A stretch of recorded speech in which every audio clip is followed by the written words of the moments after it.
Welcome to Huddle Up, brought to you by the Fields Huddle Group. Jaguars senior writer John Oehser, NFL Network analyst and former Jaguar Bucky Brooks, and senior reporter J.P. Shadrick bring you the latest on your Jacksonville Jaguars. Huddle Up starts right now.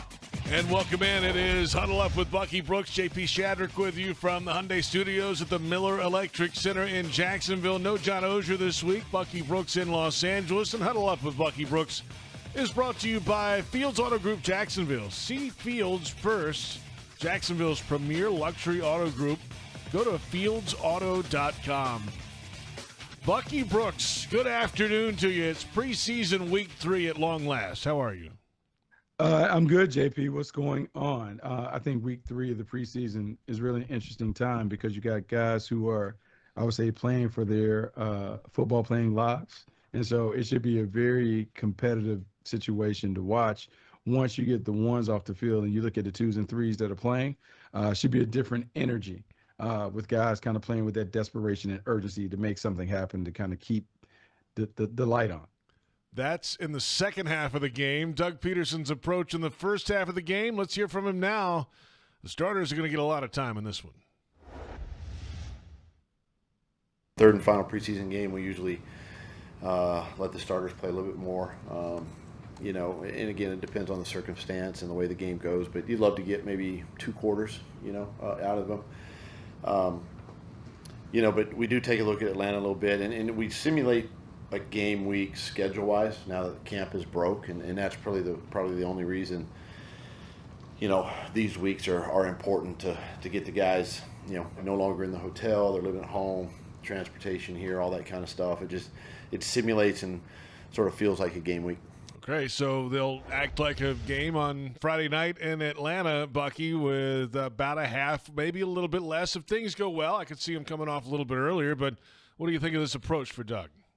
Okay, so this approach is straight from the Andy Reid playbook. And one of the things that Andy Reid has been able to do with the Chiefs, they've been able to get out to really fast starts. And one of the reasons they've been able to do it is because they go through a rigorous training camp. They go through, I would say, like a very repetitive preseason where they get a lot of reps, they play, and they look to hit the ground running. There's a fear factor that everyone has when it comes to preseason and injuries. But there's also the need to kind of get your team ready to play football because when the regular season starts, it's the first time that the team has gone into 4 quarters. They're not used to playing 60 minutes. And if your team is not fully prepared at the beginning of the regular season, you throw away games that prove to be costly in the back end because your team wasn't fully ready to play football when the regular season kicked off. What about the Falcons from that regard? They're not going to play much of anybody in this game. What you have is you have guys who come from 2 different coaching trees, and they've seen both ways work. So Raheem comes from the Sean McVay coaching tree where Sean McVay routinely holds his guys out of preseason games and practices, and they put everything into let's go to get to the starting line with everyone healthy and ready to go. If we have all of our players, we're going to be fine, and we can knock off the rust on the fly because it's more important for us to have a healthy squad than a squad that has chemistry, but we may have lost 1 or 2 players along the way. It worked for Sean McVay. They've won a Super Bowl. Raheem Morris was there when they won the Super Bowl, and it's worked for Andy Reid and Doug Peterson. So I can't say that one way is better than the other, but I think it's what you're comfortable with and what you've been exposed to. Bucky, it will be the first time we've seen all 5 starting offensive linemen in a game together for the Jaguars. They've had 3 guys play in week 1, 9 snaps or something, and then, of course, Ezra Cleveland and Anton Harrison played last week's game a little bit. Is that oversold, the whole continuity thing, or in this day and age in the NFL, is that a reality at all on the offensive line? You can strive for it and do it all you want, but that's just the nature of the game. Guys are going to go down at some point, right? Yeah, but you still want the continuity and chemistry between the unit because the offensive line is the only unit that operates as one. all 5 players on that line have to be on the same page. They have to be able to finish each other's sentences. Their nonverbal communication is critical because you can't always hear in stadium what's going on. So the more reps they have together, the more of a feel they have for how players will play in certain situations against certain things.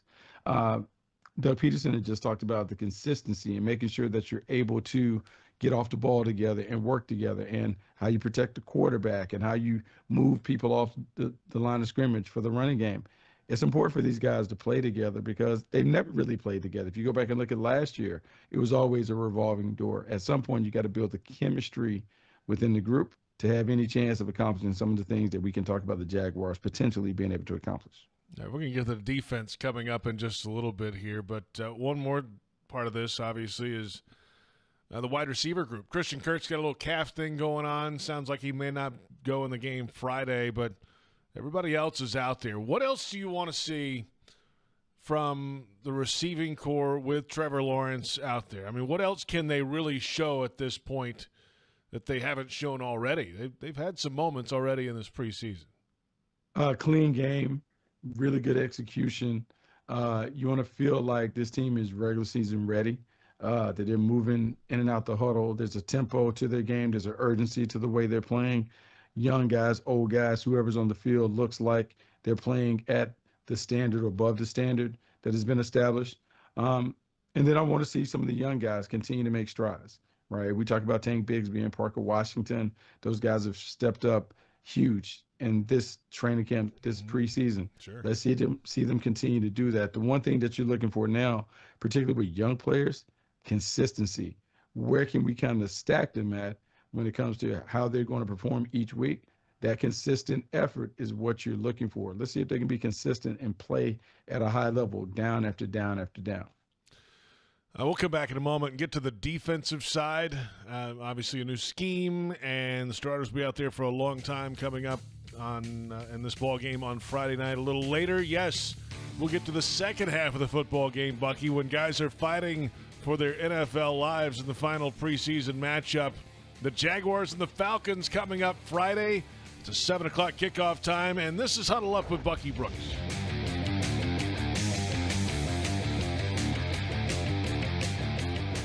Hello, I'm Dan Fields, and we have some great news. Fields has the vehicle you want, in stock, priced right, and ready for delivery. Fields Auto Group is Jacksonville's luxury automotive destination for Cadillac, Jaguar, Land Rover, Lexus, Mercedes-Benz, and Porsche.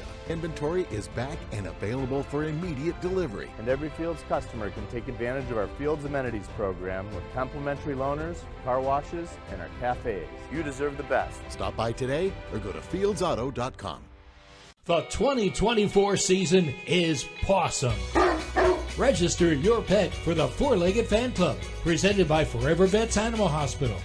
Your furry friend can access exclusive merchandise, events, and sweepstakes throughout the season. Fan club members will be automatically entered to win the Pet of the Game sweepstakes with 2 Jags tickets and sideline passes for pet owners, and the chance for your pet to be featured on the video boards as Pet of the Game. Visit Jaguars.com/promotions/Four-Legged Fan Club to sign up. The kick is up. It's good! Score winning sub deals this Jaguar season at Firehouse Subs. Buy a medium hook and ladder sub and get a medium hook and ladder sub free when the Jaguars kick a field goal of 40 yards or more. It's a bold deal for the bold city. Download the Firehouse Subs app for offer details. Redeemable only at participating Jacksonville and Orlando area restaurants. Only available in the Firehouse Subs app. Hey Jaguars fans, as the official whiskey sponsor of the NFL, it's not kickoff without the generous spirit of Crown Royal. And that's why they've built the Crown Royal Rig. An absurdly awesome 18-wheeler delivering the generous spirit to stadiums and tailgates across the country. Follow the Royal Rig on its journey from city to city, bringing together local cuisine, NFL legends, and the opportunity to pack a purple bag for charity and win tickets to Super Bowl 59. Visit crownroyal.com for rules and more. Please drink responsibly.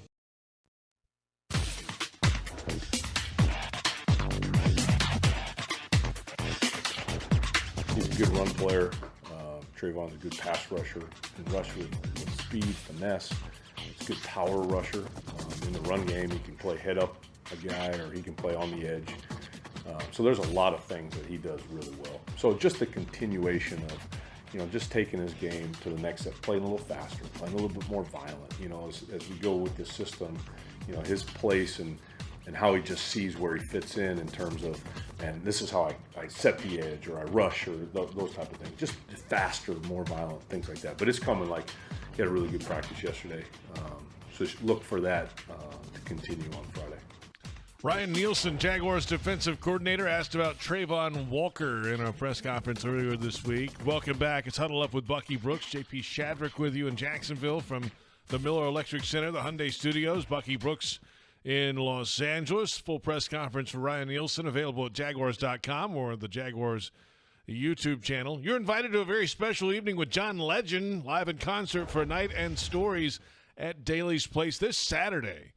Don't miss the intimate performance. Visit dailysplace.com. Limited tickets remain.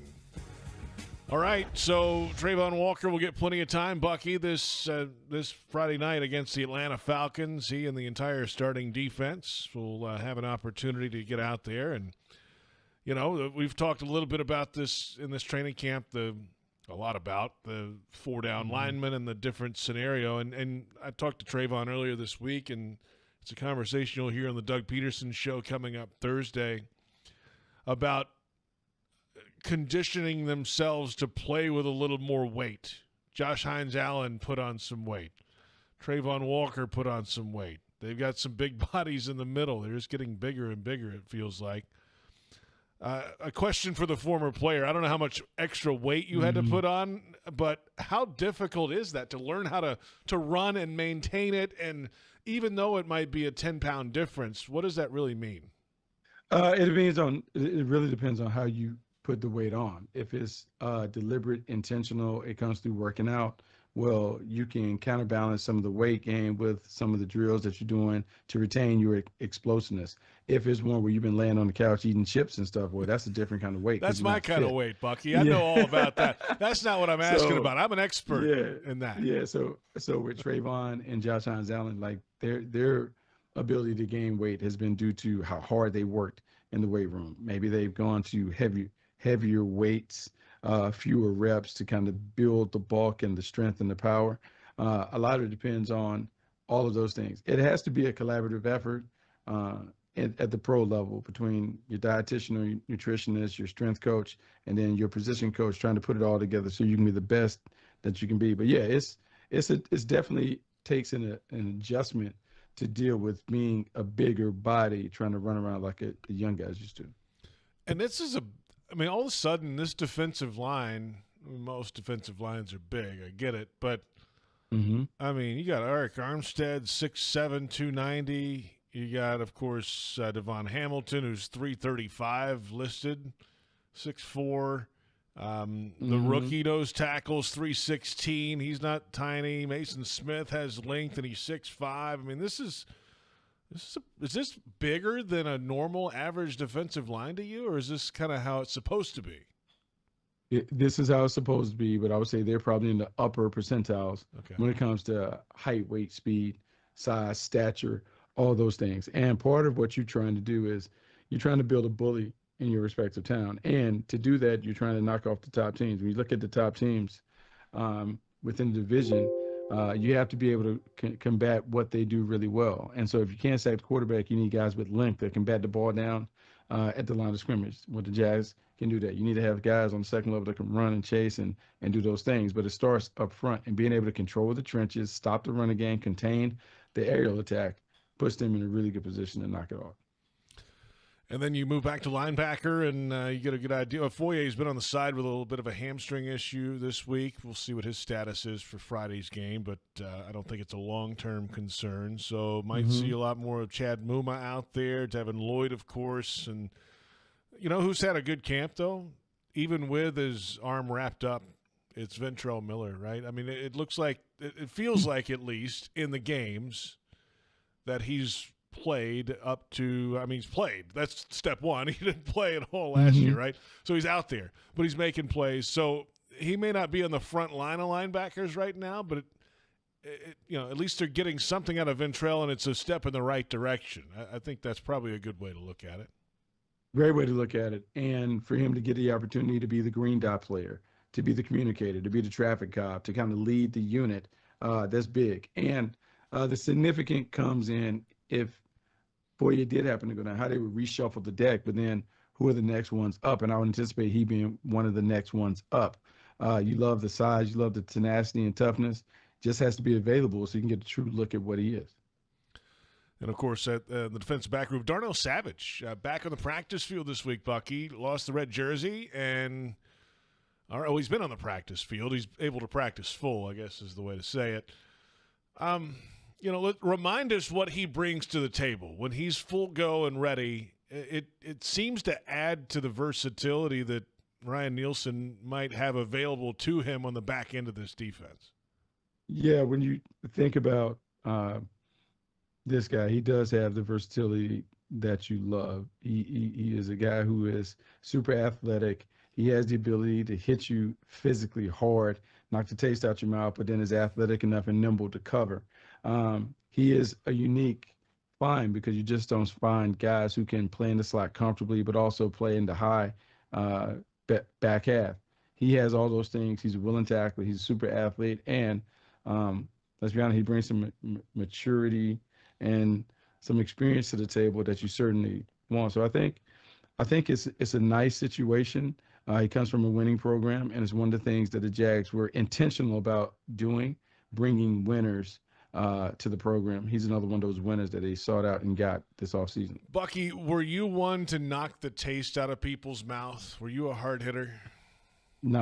I said I'll be called what is a rap tackler. I would wrap you up and get it down, but it wasn't a lot of physicality and thump coming from B. Brooks. But Darnell Savage has that ability. And, we talked about the depth here because it's been really quiet for Antonio Johnson, like how they're going to move the pieces around and do all this other stuff. You get a sense from the team that they want veterans in the back end. They're going to play the young guys, obviously, they're there, but you can just tell they're kind of shuffling the deck chairs around, trying to figure out what's the best combination to put on the nickel and the dime package. And, of course, the safety depth now, a little bit of a question with Andrew Wingard out for a little bit with a knee issue, and then Daniel Thomas with a heel issue he's battling through right now. That one doesn't feel like it's as long-term, but, every injury is minor if it's not happening to you, I suppose. So you might have some other guys get some opportunities in what their roles could be this week. Let's come back in a moment, Bucky, and plenty ahead, of course. We got to talk about this roster build. I don't know if we'll cut the roster today on this show. That seems like a Pete Prisco kind of thing. He likes doing that on Mondays. But we'll talk about how you would build a roster using these pieces. We'll do that when we come back. Jags fans want customized Jaguars furniture for your home? Check out zipchair.com and browse all customizable options. ZipChair, furniture for fans. This is Huddle Up with Bucky Brooks.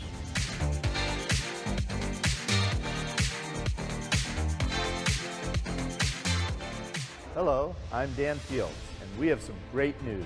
Fields has the vehicle you want, in stock, priced right, and ready for delivery. Fields Auto Group is Jacksonville's luxury automotive destination for Cadillac, Jaguar, Land Rover, Lexus, Mercedes-Benz, and Porsche. Inventory is back and available for immediate delivery. And every Fields customer can take advantage of our Fields Amenities program with complimentary loaners, car washes, and our cafes. You deserve the best. Stop by today or go to fieldsauto.com.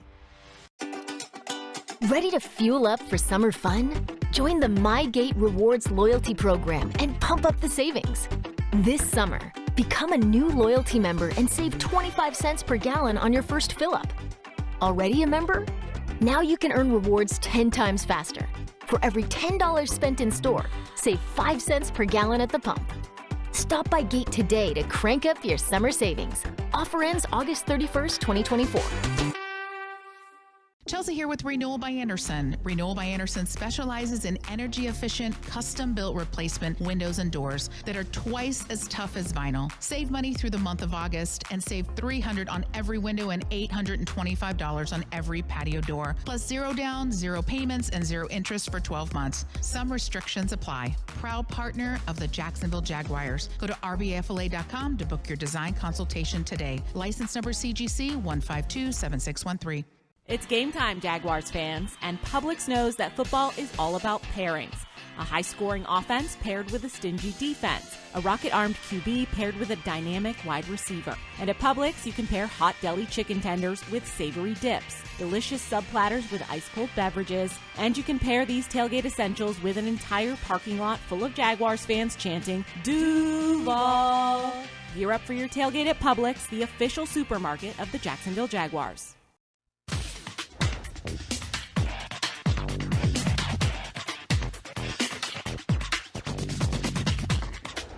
Yeah, those guys are really showing up. You know, they're making plays all over the field, and you saw Tank the other night, just how powerful he can be running the football and just improving, and he's going to be a great addition for the run game. And as you mentioned, you know, Ventrell getting those reps. Foyer's not there, so he's be able to step in and do some great things. And you know, and really this is his first year, you know, because he missed last year, but he's done a great job. Braswell's done a great job. You look at all these guys, second-year players that are just getting opportunities, and it's part of that developmental theme, you know, of just developing your roster and letting these guys perform, and it's benefiting them. Head coach Doug Peterson earlier this week on second-year players on this roster, and welcome back. It's Huddle Up with Bucky Brooks, J.P. Shadrick from the Miller Electric Center, the Hyundai Studios. No John Oehser this week, and Bucky Brooks is out in Los Angeles ahead of this preseason Week 3 matchup. The Jaguars and the Falcons, Mercedes-Benz Stadium, Atlanta, the site coming up, 7 o'clock kickoff time. And okay, Bucky, it is that time. The cuts come Tuesday, 4 o'clock. You must have the roster down to 53 players. You know, I could be that guy and ask you to make the cuts right now on the air, but I won't do that. I know you have been, Okay. you played, you know, this is a tough time for a lot of guys. You know, that's a Pete Prisco discussion for Monday. We'll save that for Monday coming up. However, philosophically, knowing the personnel that this team has in this preseason and training camp, where do you lean? Where are the toughest cuts to you on this team going to come from? What position groups? Man, let's see. I think the DBs are going to be tough to cut because I think there's some guys that have really taken well to this system. I think you have some young guys that have come on like gangbusters. I think Christian Braswell has been good. I think Buster Brown has shown in moments. And we talked about the safety rotation and the number of guys that are kind of in and out there. How do you settle in on that spot? And so I think the secondary came into training camp viewed as a weakness. I think it might end up being one of the strengths. And I think there can be some good players that can play, for instance, like a Trey Flowers. They may not be in Jacksonville. And look, it happens, and that's just the league. I think they've done a really good job of bringing prototypes in for some of those situations where it's going to be tough. I think the secondary is going to be one. I also think the defensive line, in terms of the interior, kind of make the decisions on who's going to be around is going to be tough because you can count in Armstead and Hamilton and, you know, Roy Roberts-Harrison has been paid, so he appears to be in there, but then he's playing when other guys are sitting down, so you wonder, is there something going on there? But I think it's going to be tough. I think the D-line room in the secondary is going to be tough for sure. Yeah, we'll check that out. And then, you know, the offensive line, there's always questions about, or at least recently have been questions about that group. We just haven't seen them together in a game yet. We've seen them on the practice field some, but as it went last year, Bucky, there were a lot of guys that played on the offensive line and the depth there and what the future might hold for some of these interior positions. And are there veterans that stick around? And a guy like Cole Van Lanen, who's a fourth-year player, has had a really good camp, rated highly at PFF, all that stuff comes into play this time of year. So where are you on the offensive line? Are you keeping 9, 10? What's the feeling? The magic number is typically 9, you know, and the thing is, having an opportunity to see the starters this weekend is going to be huge because you can kind of see where they are in terms of the chemistry development. You also, though, have to account for guys who've been hurt, who routinely are hurt, Brandon Scherf and Cam Robinson, who are the next ones to go in those respective spots. Those guys need to be able to play. So you talk about Walker Little being in the building, maybe Cooper Hodges, like who else is kind of locked in. I think that has a lot of like competition, and I think that competition for some of those backup spots will come from outside the building, not necessarily inside. Really? You don't think they're done? I don't think so. I think you want to continue to scour the waiver wire, just scour the trade market. Like, think about you plucked Ezra Cleveland at the end of like the trade deadline, and it helped. He helped, and a lot of it is being able to kind of step away and objectively look at your team and say, do we need better? If this happens, do we need a better option to go in? And if you feel like that, you have to make a move. Some of the young players, and we traditionally are the organization that hangs on to young players because we drafted them. At some point, though, they need to flash enough where you feel good about bringing them back in, eventually re-signing them. Yeah, I mean, that's where they are right now, and that's the nature of the week ahead after the cut on Tuesday. Then the waiver wire happens, and you can sign guys to the practice squad, and free agents and everything can get wild in the week going into the first game. It can, and I think, JP, anyone who listened to Doug Peterson's press conference, he talked about the evaluation, like it's pretty much done in terms of the 53. Right now, guys are vying for practice squad spots. Yeah, 16. When you hear that, man, you go into it. I mean, look, Friday night is always like this, the last preseason game. It's always a bit of a battle of Hunger Games, but it's going to be bananas. Like, because some of these guys, talk about musical chairs, only 16 can stay around, and all 16 may not be on your training camp roster. You got to find a way to make a play or two to kind of at least give yourself a practice squad spot, and with the hopes of being elevated later in the year. So to that mentality of a player going through that, you want to play with aggression and be decisive and make plays, but you don't want to go too far. I mean, and then all of a sudden you're out of position, you're getting beat. So there's a fine line there of wanting to do a whole lot but doing too much. There's that fine line, but that's also part of the evaluation. Who can handle the pressure of knowing all of this hinges on this performance and still play within the confines of the offense or the defensive scheme? Because guess what, JP? When you get to the postseason, there's a lot of pressure, and you got to perform. And if you can't perform in the preseason with the pressure of making the roster hanging over your head, how are you going to perform in the postseason when there's a Super Bowl berth on the line? Can you hold up? So as much as we all love the physical, the mental part of it is what you're really evaluating. How do people handle the pressure and stress that comes along with playing at a high game? You've seen it, man. When you're a good team, all of your games are pressurized because it's hot. Look, it's marquee visibility. It's primetime games. You got to be able to deliver when everyone in the football world is watching. Yeah, you like it. Some of these guys have to deal with this pressure. It's new to them. Is it just in general, you think it's a good thing that they're kind of talking like, hey, we got our 53 now?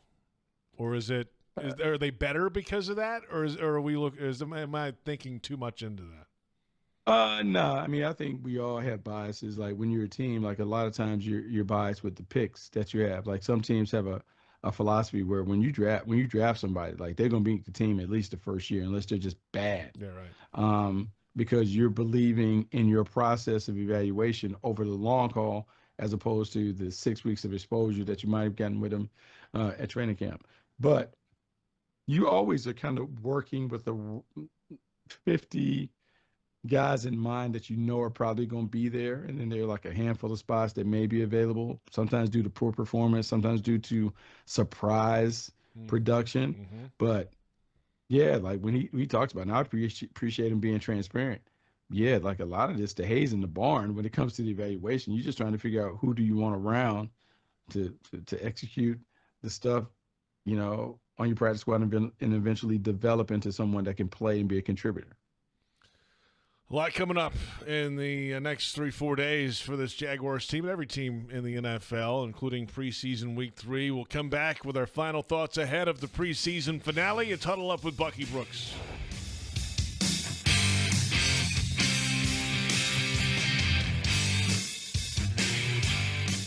Hello, I'm Dan Fields, and we have some great news.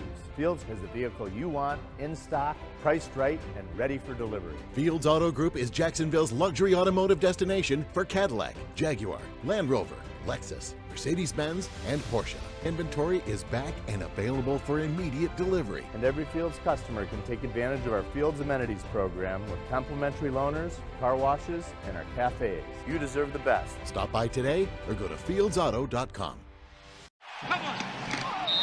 Listen up. Just like football, timing is everything. Only water your lawn when necessary. And always check the weather before turning on those sprinklers. Save water, save money, and score big. It's a win-win. Whether you're on the field or at home, we're all on the same team. Florida's water. It's worth saving. This message brought to you by the St. Johns River Water Management District. Visit sjrwmd.com for more information. Hey Jaguars fans, as the official whiskey sponsor of the NFL, it's not kickoff without the generous spirit of Crown Royal. And that's why they've built the Crown Royal Rig.